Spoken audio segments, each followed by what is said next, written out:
Aujourd'hui, j'avais envie d'explorer pourquoi est-ce que ça peut être vraiment une bonne idée de se reconnecter aux sensations et aux émotions désagréables. Je m'appelle Blandine La Douceur.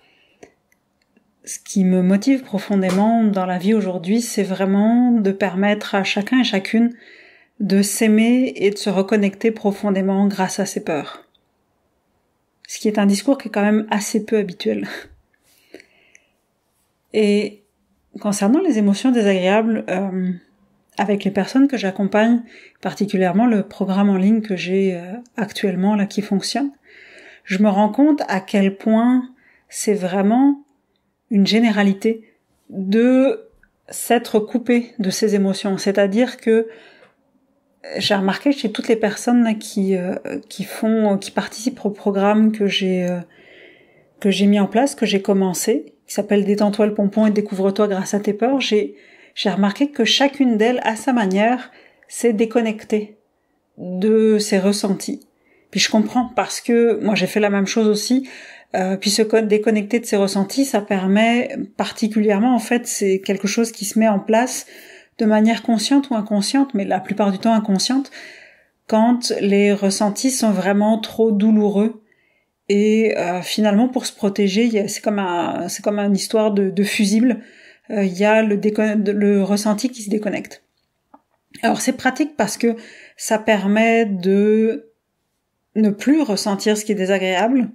Par contre, le problème, c'est que cette désensibilisation, des fois justement, mène à ce qu'on appelle se revictimiser, c'est-à-dire subir d'autres agressions, parce que finalement, on n'a plus le système d'alarme qui nous permet de dire que ce qu'on ressent n'est pas acceptable. Et moi, je sais que ça, c'est des choses qui se sont passées pour moi, parce que finalement, la déconnexion de mon ressenti, c'était autant au niveau physique que aussi mes repères de ce qui était acceptable ou non acceptable qui avaient été faussés par les agressions que j'ai subies. Mais le problème de se déconnecter de ses ressentis, c'est que oui, ça coupe de tout ce qui est désagréable, voire vraiment franchement souffrant, mais mon voisin qui a décidé de faire de la tronçonneuse, je vais fermer ma fenêtre, mais en fait, le problème de ça, c'est que imagine en fait que une émotion, c'est comme s'il y avait un niveau 0 qui était une comment je dirais ça. Ça me fait rire le voisin qui fait ça me déconcentre, le voisin qui fait la tronçonneuse, ça me fait rire parce qu'il a 90 ans et dès que son aide ménagère s'en va, qui lui dit de se ménager, tout ça, machin, etc., il prend sa tronçonneuse pour faire le boulot qu'elle l'autoriserait pas à faire quand il serait là, quand elle est là. Moi, je trouve ça juste très drôle. Bref, parenthèse fermée. Imagine que il y aurait un niveau 0 des émotions qui serait parfaitement neutre. Et donc, toutes les émotions agréables, c'est ce qui est au-dessus de 0. Donc ça peut aller jusqu'à une certaine fréquence, jusqu'à une certaine hauteur, entre guillemets. Et tout ce qui est les émotions désagréables, c'est ce qui est en dessous de 0.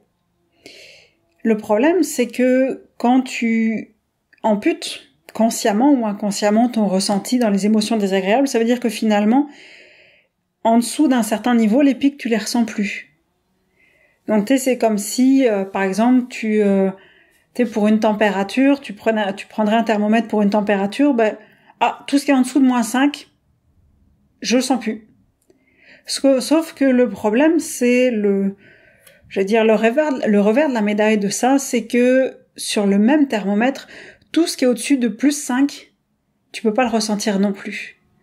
Donc tu restes dans quelque chose qui ne varie pas trop en amplitude, mais tout ce qui pourrait être la belle chaleur qu'on vit en été et qui fait qu'on a envie d'enlever les vêtements, qu'on a envie que le corps se délie, que les corps sont heureux finalement de pouvoir s'exposer de manière plus libre sans les vêtements, tu l'aurais pas.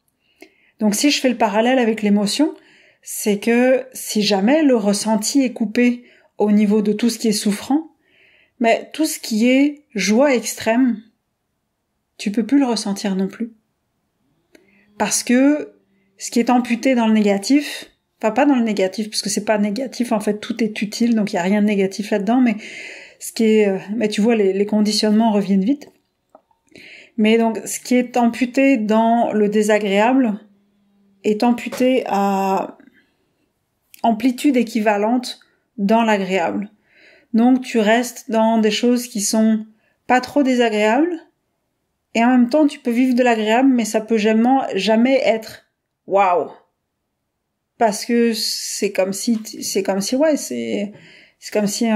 il y avait une partie de toi qui était amputée, puis que tu pouvais pas ressentir jusque-là.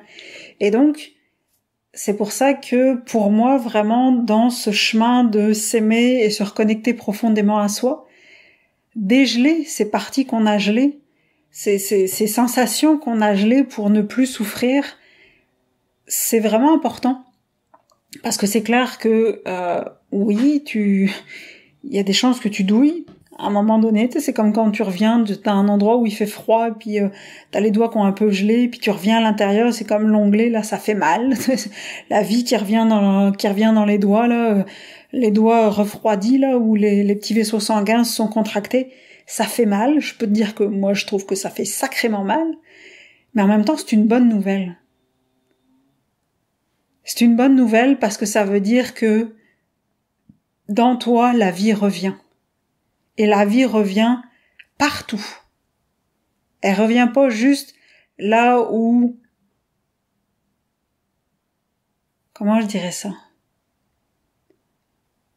Là où c'est confortable, où c'était confortable pour toi jusqu'à présent, elle revient partout. Et donc, tu peux amener de la conscience, tu peux amener de l'amour, y compris dans ces zones qui sont plus souffrantes pour l'instant et qui vont pouvoir se transformer petit à petit. Et particulièrement aussi, tu vas pouvoir vivre beaucoup plus de joie, de bien-être, vraiment de bonheur, etc. Même si je trouve que le bonheur est un mot qui est assez galvaudé aujourd'hui, parce que cette amplitude sera revenue. Et donc, en tout cas dans ma conception des choses, ce qui m'intéresse, c'est l'amplitude. Parce que si ça reste toujours pareil, au bout d'un moment, tu sais, on finit par s'habituer et puis on finit par plus le sentir. Alors que quand il y a tout d'un coup une grosse joie, puis qu'après il y en a moins, puis après il y a une autre joie, puis après il y a une peine, puis après il y a une joie, c'est là que je me sens vivante.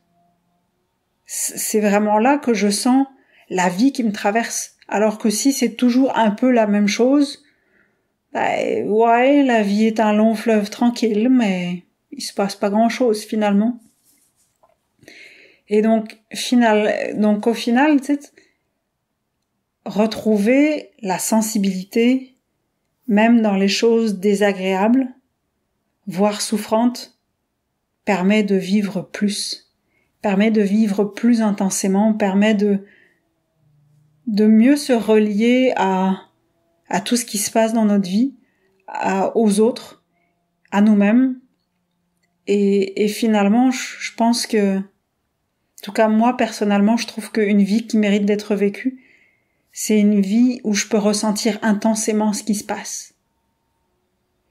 Et que je me sente en sécurité là-dedans.